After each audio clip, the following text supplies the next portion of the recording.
Shalom, perkenalkan nama saya Taruchi Akmane Baineo, NIM 250-2020, Prodi Pendidikan Agama Kristen, semester 2. Video ini saya buat untuk memenuhi UAS mata kuliah Pendidikan Karakter dan Anti Korupsi. Nah, saya akan menjelaskan secara detail karya tulis ilmiah saya dengan judul Nilai Pancasila sebagai Dasar Pembentukan Karakter Anti Korupsi di Asrama. Nah, dimana kita semua sudah tahu bahwa korupsi itu merupakan salah satu masalah terbesar yang masih dihadapi Indonesia saat ini. Nah, korupsi tidak hanya menyebabkan kerugian keuangan negara, tetapi juga merusak moral, kepercayaan masyarakat, dan kualitas kehidupan bangsa. Oleh karena itu, upaya pemberantasan korupsi tidak hanya cukup untuk melalui penegakan hukum, tetapi juga harus dilakukan melalui pendidikan karakter sejak dini. Nah, Pancasila sebagai dasar negara Indonesia mengandung nilai-nilai moral yang mampu membentuk pribadi yang jujur, bertanggung jawab, disiplin, dan peduli terhadap sesama.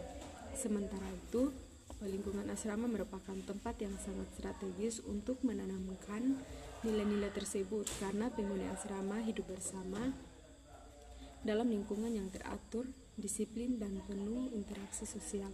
Dengan demikian, asrama dapat menjadi sarana yang efektif dalam membentuk karakter anti korupsi berdasarkan nilai-nilai Pancasila. Nah, nilai-nilai adapun hubungan nilai Pancasila sebagai karakter anti korupsi dalam 5 sila itu, sila yang pertama itu ketuhanan yang maha esa, di mana sila pertama itu mengajarkan bahwa setiap manusia harus memiliki iman dan takwa kepada Tuhan. Kesadaran bahwa setiap perbuatan akan dipertanggungjawabkan kepada Tuhan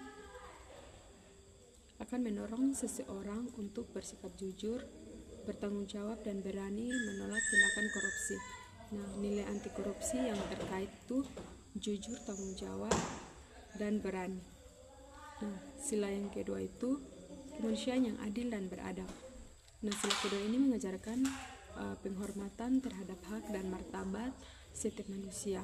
Korupsi bertentangan dengan nilai kemanusiaan karena memberantaskan hak orang lain demi keuntungan pribadi. Dan nilai anti korupsi yang terkait peduli, adil, dan jujur. Nah, sila yang ketiga itu persatuan Indonesia. Nah, sila ketiga ini mengajarkan pentingnya mengutamakan kepentingan bangsa dan masyarakat di atas kepentingan pribadi. Korupsi merupakan tindakan yang mengutamakan diri sendiri dan merugikan banyak orang. Nah, nilai anti korupsi yang terkait tanggung jawab, mandiri, dan sederhana. Sila yang keempat, kerakyatan yang dipimpin oleh hikmat kebijaksanaan dalam permusyawaratan perwakilan. Sila keempat ini menekankan pentingnya transparansi, musyawarah, dan tanggung jawab dalam mengambil keputusan. Nilai ini bertentangan dengan perilaku korupsi yang dilakukan secara tertutup dan tidak bertanggung jawab. Nilai anti korupsi yang terkait disiplin, tanggung jawab, dan berani. Nah, sila yang terakhir itu adalah sila yang kelima, yaitu keadilan sosial bagi seluruh rakyat Indonesia. Nah, sila kelima ini mengajarkan kita bahwa keadilan dan pemerintahan kesejahteraan bagi seluruh rakyat, seluruh masyarakat. Korupsi menghambat terwujudnya keadilan sosial karena mengalihkan hak masyarakat untuk kepentingan pribadi. Nah, nilai anti korupsi yang terkait itu adil, kerja keras, dan peduli. Nah, adapun implementasi nilai Pancasila dalam lingkungan asrama untuk membentuk karakter anti korupsi, nilai Pancasila dapat diterapkan juga dengan beberapa cara. Nah, yang pertama itu dalam keteladanan pengasuh harus menjadi contoh atau pengurus harus menjadi contoh dalam bersikap jujur, disiplin, sederhana, dan bertanggung jawab sehingga penghuni asrama dapat meneladaninya. Yang kedua itu program pendidikan karakter. Nah, asrama perlu mengadakan kegiatan seperti diskusi tentang Pancasila, pelatihan integritas, dan pembahasan kasus korupsi agar penghuni asrama memahami dampak buruknya korupsi.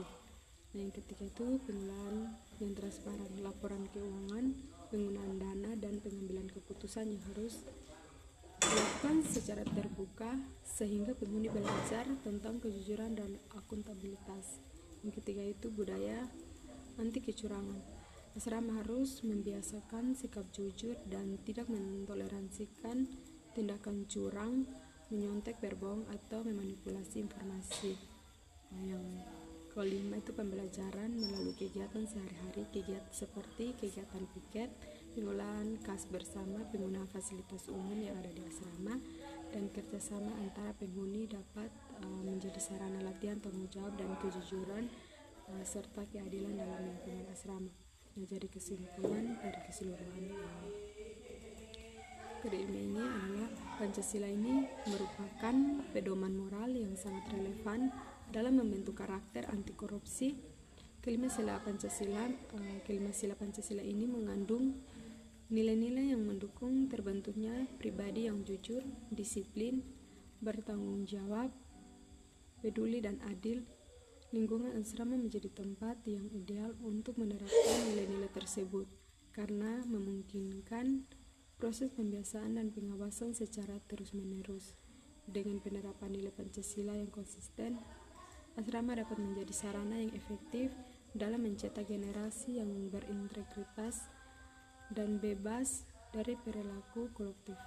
Demikian video singkat penjelasan dari saya. Sekian dan terima kasih.